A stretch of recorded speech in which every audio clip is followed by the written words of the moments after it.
फरीदकोट के राजे का किला है जी। ये ग्रुप वाले वीरो अज बाबे फरीद का मेला है।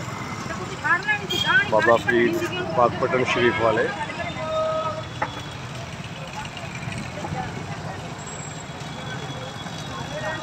ये नाल ही और राजा फरीदकोट का किला दिखाई आपको कितनी खूबसूरती अज भी बरकरार है जी।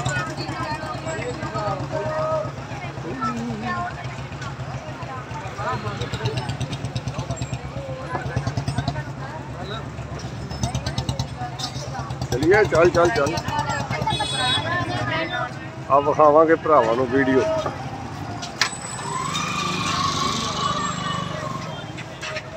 किला बहुत आलीशान है ना। कोई टावा टावा बजुर्ग होना उधर भी जिन्हें वेख्या होना अपने बचपन।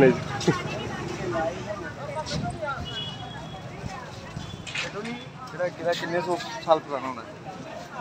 कई सौ साल पुराना। कई सौ साल पुराना है। राजे रियासत रही है फरीदकोट।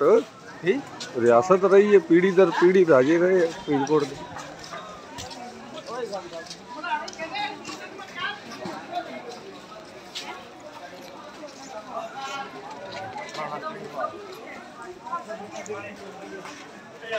वो दरबार आ गया बाबे फरीद का।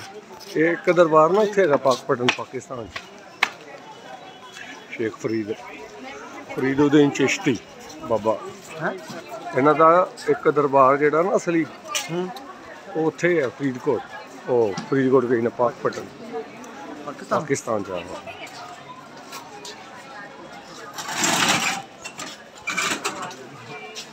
है।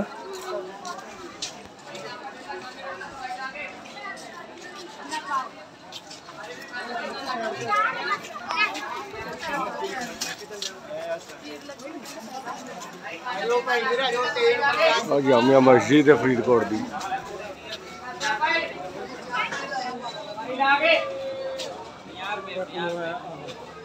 मस्जिद है बाबा फरीद जामा मस्जिद।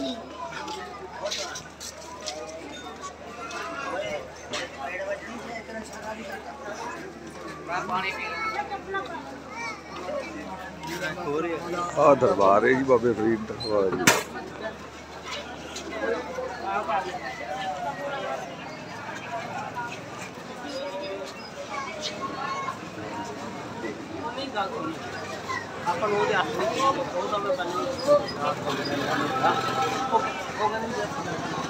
टिल्ला बाबा फरीद।